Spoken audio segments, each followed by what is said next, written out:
It's Friday, everyone. What do we do on Fridays here at the Hint Hive? That's right, we smash the patriarchy.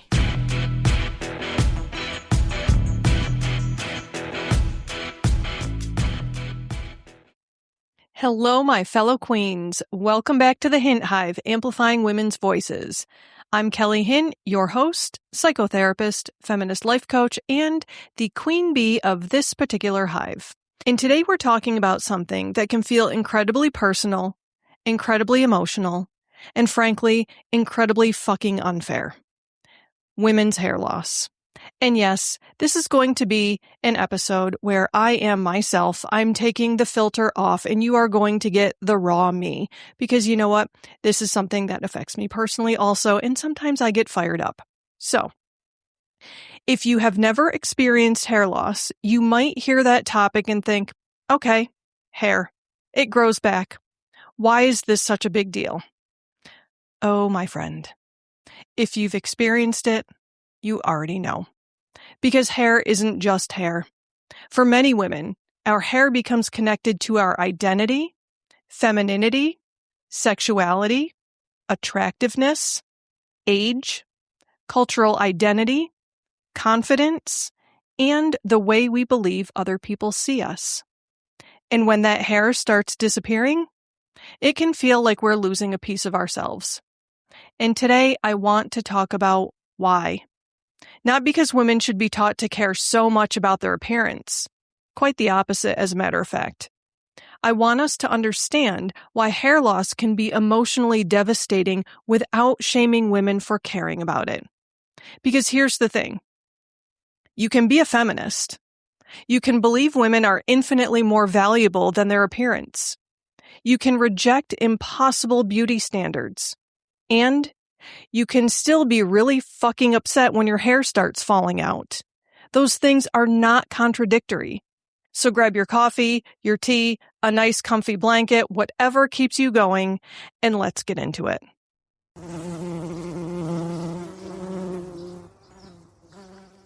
Let's start with something important. Hair carries meaning.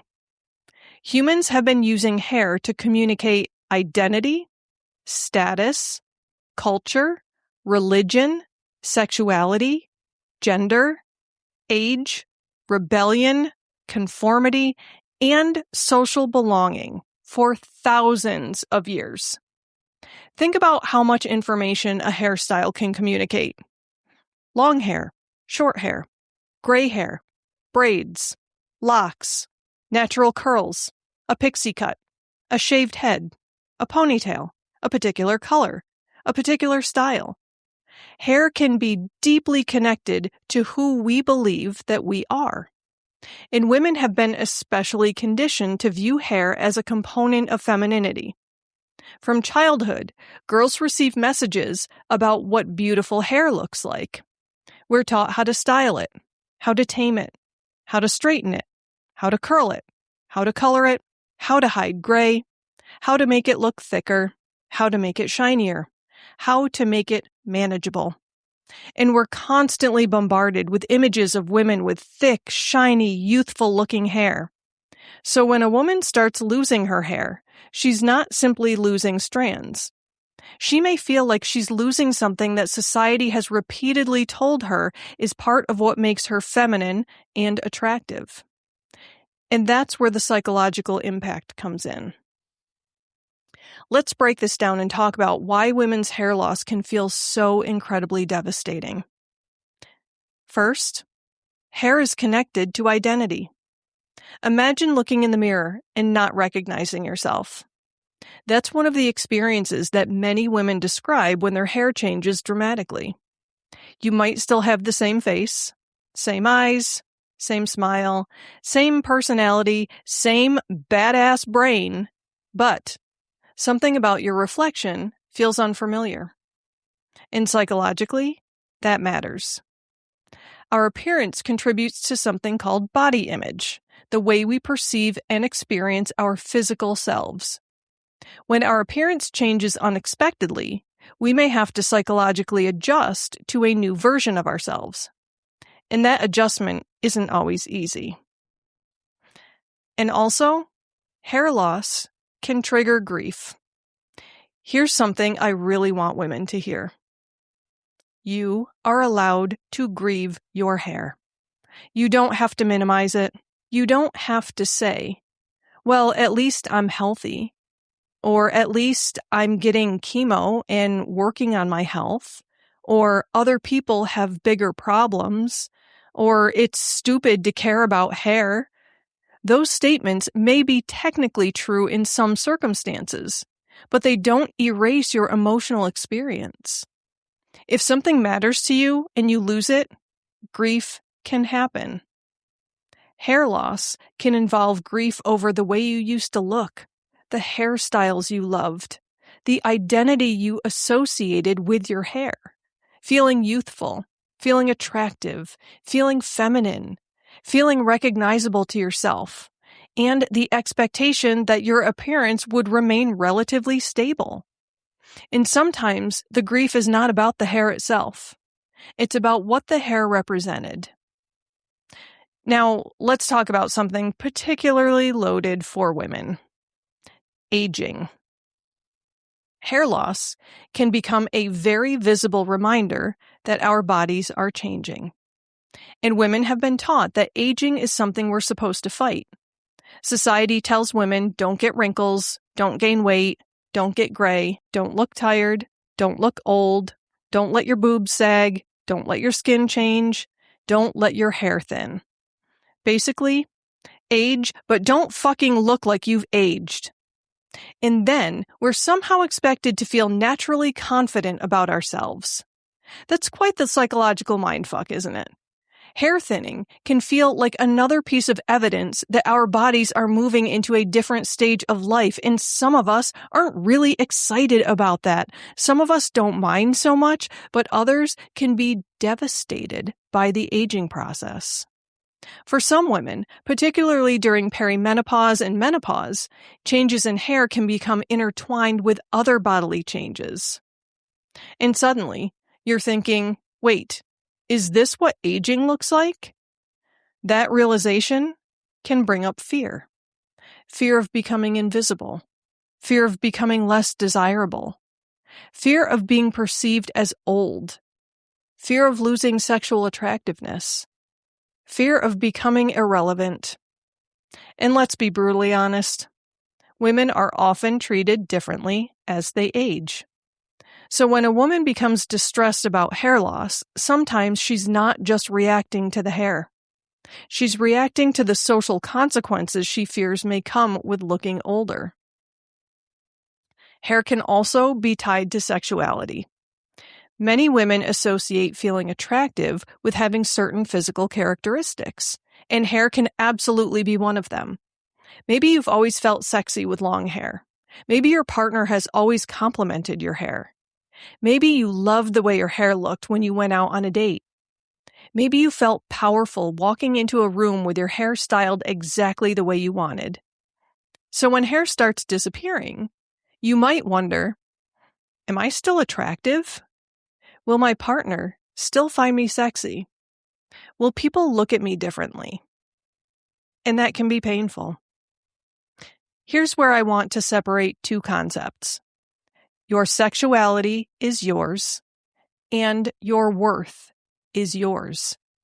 Your hair does not determine either one. But that doesn't mean that you aren't allowed to feel shaken when your appearance changes. We can challenge the belief without shaming the emotion. That's an important distinction. When I stood in the shower, crying my eyes out because I had the most huge clump of hair ever come out, it was a moment for me. But I didn't allow it to affect my self-worth. I let myself cry about it, and then I moved forward. There's another piece of this that I think doesn't get enough attention. Hair loss can change the way that women interact with mirrors. You may find yourself checking constantly, pulling your hair apart, looking at your part, taking pictures from different angles, checking the shower drain, looking at your hairbrush, examining your scalp under bright lights. comparing old photographs with new ones, and then checking again, and again, and again. That checking can become emotionally exhausting because every time you look, you're potentially searching for evidence that things are getting worse. And if you find it, anxiety increases. So you check again, which gives you another temporary sense of control, and then the anxiety returns. This can create a vicious cycle.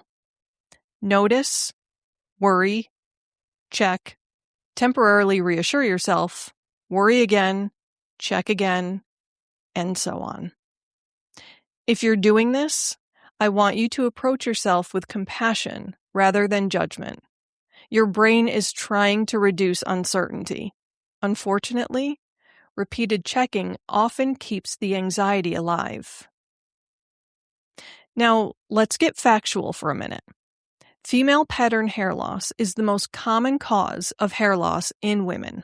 According to the American Academy of Dermatology, it affects millions of women, and current dermatology experts estimate that approximately 30 million women in the United States experience female pattern hair loss.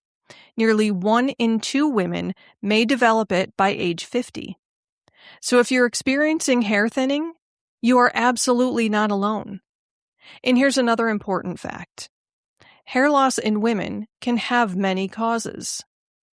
Female pattern hair loss can be hereditary and is more common after menopause, suggesting hormonal factors may play a role. But hair loss can also occur after childbirth, major illness, surgery, significant stress, nutritional deficiencies, thyroid disease, hormonal changes, medications, autoimmune conditions, scalp disorders, and certain hairstyles that repeatedly pull on hair.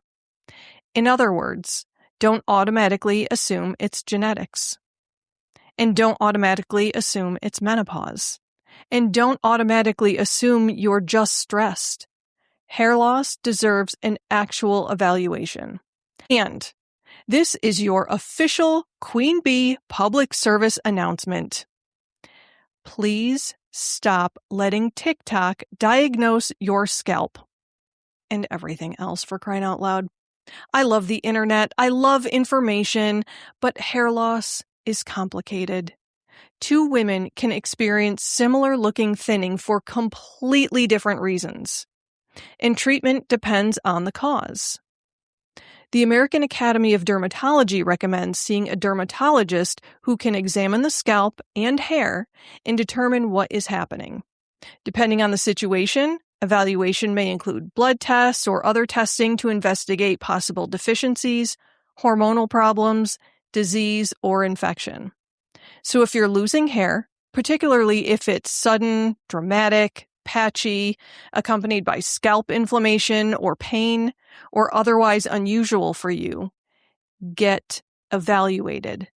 Not because you should panic, but because you deserve information. Now let's talk about the emotional trap of fixing yourself.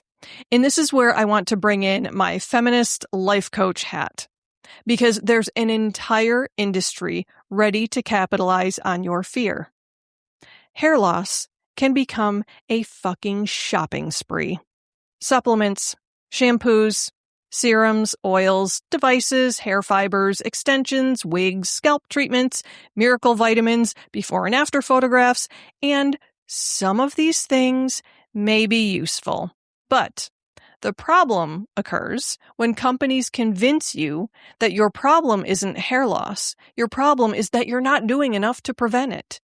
Now you're buying $200 worth of products because you're terrified. And if it doesn't work, you blame yourself. Maybe I didn't use it correctly. Maybe I wasn't consistent enough. Maybe I need the more expensive version. No. Sometimes biology is just biology. Sometimes medical conditions are medical conditions. Sometimes treatments work, sometimes they don't. And none of those outcomes determine your worth. Okay, queens, let's get practical. Because empowerment isn't just saying love yourself. and then sending you home with an inspirational quote. We need tools. So, first, get a proper diagnosis. If you're experiencing persistent or significant hair loss, make an appointment with a dermatologist. Find out what's happening before spending a fortune on products. Different causes require different approaches. Next, do not start random supplements. This is a big one. The American Academy of Dermatology notes that supplements such as biotin, iron, and zinc should generally be used when testing shows a deficiency. Taking excessive amounts of certain nutrients can actually cause harm. So don't assume that hair loss equals biotin supplements. That's marketing, not necessarily medicine. Next, look at the timeline. Start documenting when you notice the change. Ask yourself, when did the shedding begin? Was there an illness beforehand? Major stress, surgery, weight loss, childbirth, medication changes, hormonal changes, a change in birth control, new hairstyles, chemical treatments, a significant nutritional change? This information can help your clinician determine what may be happening. Next, take photographs, but do not obsess. Take consistent photos of your hair part and hairline every few months if you are monitoring changes. Notice I said every few months. Don't do it every day. Same lighting, same angle, same hairstyle. Then put the damn phone away. You do not need to inspect your scalp 47 times a day. And I say this as someone who struggled with that myself. Next, please stop using shame as motivation. If you are embarrassed about your hair loss, that is something to explore, not something to beat yourself up over. Try replacing "I look terrible" with "My appearance has changed, and I'm adjusting to that change." That sentence is much more psychologically accurate and much kinder. Next, challenge the beauty standard. Ask yourself, who taught me that a woman needs thick hair to be beautiful? Who benefits when I believe my natural body is unacceptable? What would happen if I stopped treating every change in my appearance like an emergency? And here's the big one. Can I care about my appearance without making my appearance responsible for my self-worth? That is a powerful distinction. And finally, give yourself options. If hair loss is affecting your confidence, explore options. Different hairstyles, shorter cuts, hair fibers, wigs, head coverings, like mine that I'm wearing if you're watching this, extensions when appropriate, hair pieces, color changes, or you can decide you don't want to conceal it at all. There is no feminist prize for choosing one particular response. You get to decide what makes you feel like yourself. And I want to say this clearly. Seeking treatment for hair loss is not anti-feminist. There's sometimes this weird idea that if you're a feminist, you should simply shrug and say, who cares about hair? Well, I care. You might care. And that's okay. Feminism is not about pretending physical appearance has no emotional significance. It's about questioning why women's appearance is treated as a measure of their worth. Those are two very different things. If you want treatment because having more hair makes you feel more comfortable in your body, go for it. If you want to shave your head, do it. If you want a wig, wear the fucking wig. If you want to embrace your thinning hair, rock it. If you want to experiment with a totally new look, have fun. The choice belongs to you, not your partner, not your mother, not Instagram, not society, and definitely not the patriarchy. So, what about treatment? There are legitimate medical treatments for some forms of female hair loss. For female pattern hair loss, Topical minoxidil is the most recommended and is FDA approved for women. It can help slow hair loss and stimulate regrowth, but results take time and treatment generally needs to continue to maintain benefits. Dermatologists may also consider other treatments depending on the diagnosis, including prescription medications and certain devices or procedures. Some approaches are used off-label, meaning they are approved for other medical purposes rather than specifically FDA approved for female pattern hair loss. And this is important.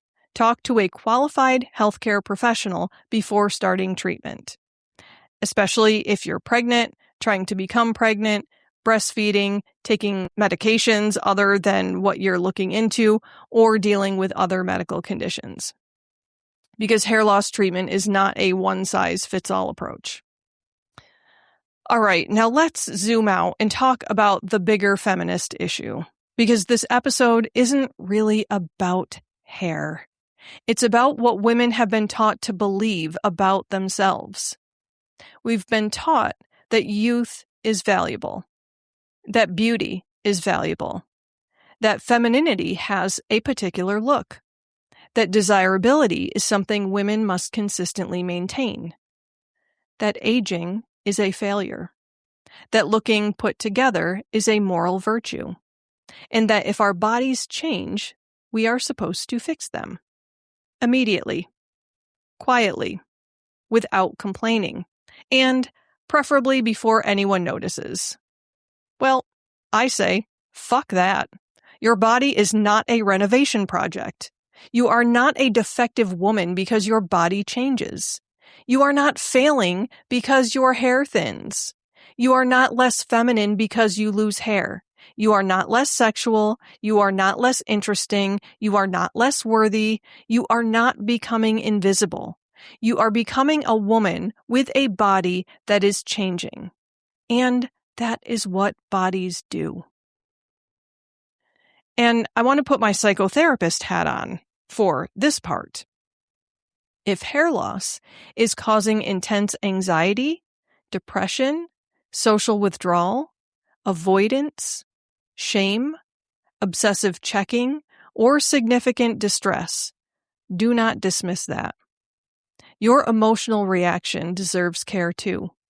You can address the medical issue and the psychological impact. Maybe therapy can help you work through body image. Maybe coaching can get you the empowerment that you're looking for. Maybe cognitive behavioral strategies can help with obsessive checking. Maybe you need to process grief. Maybe you need help challenging internalized ageism. Maybe you need to rebuild your confidence around sexuality. Maybe you're dealing with a larger identity transition.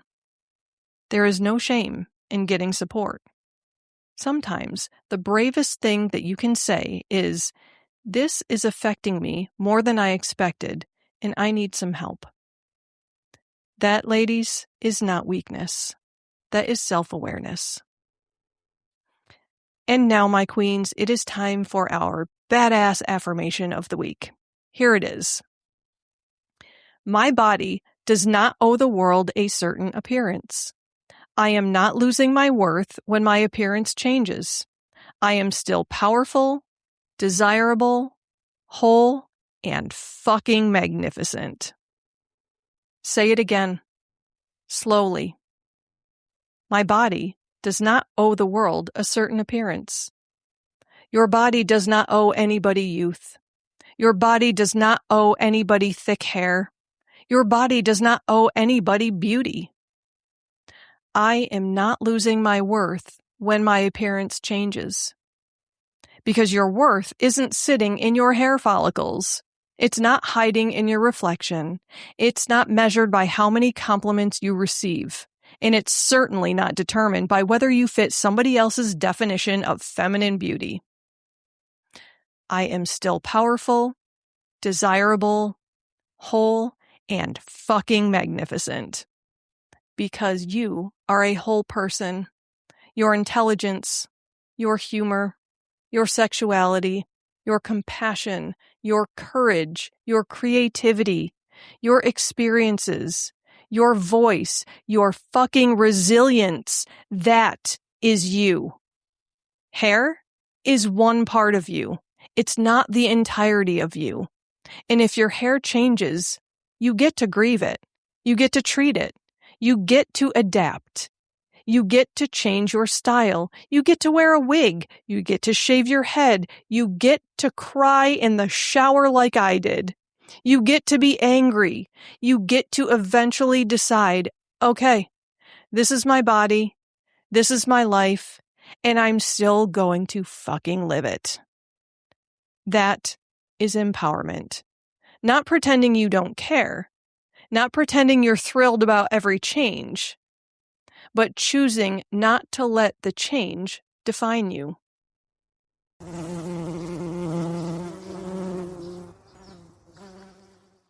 So here's what I want you to take away from today's episode.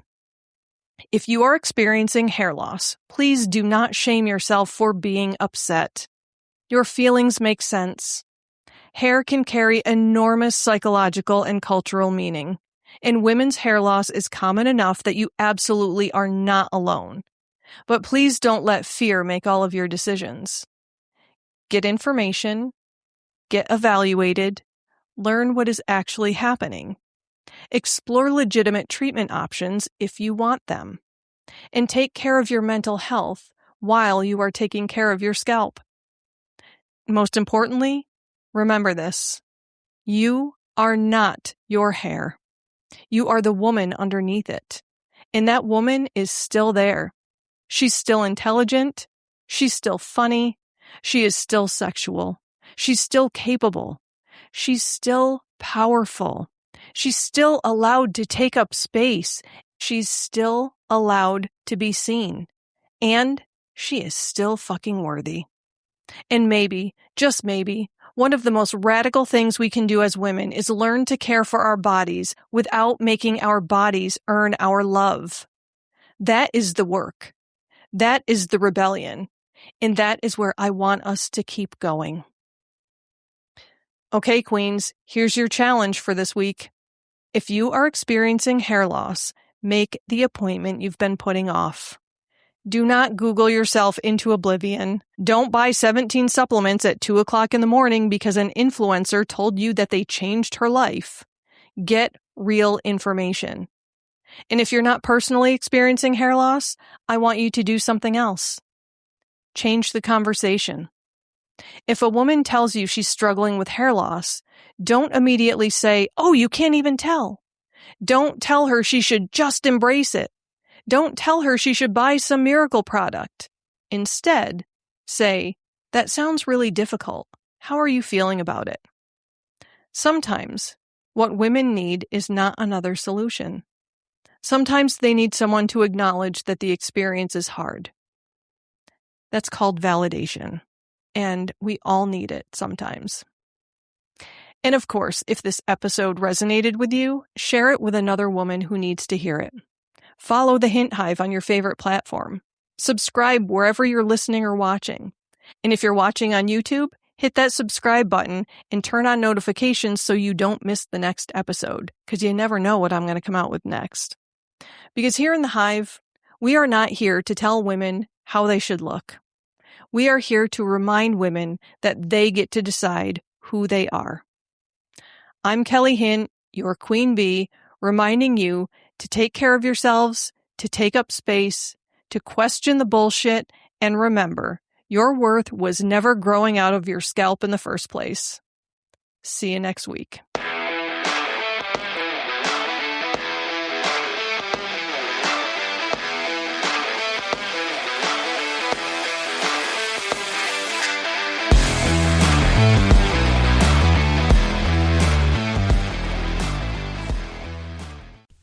This podcast is powered by Kelly Hint Empowerment Coaching, as well as Kelly M. Hint LMHC and The Cranky Counselor.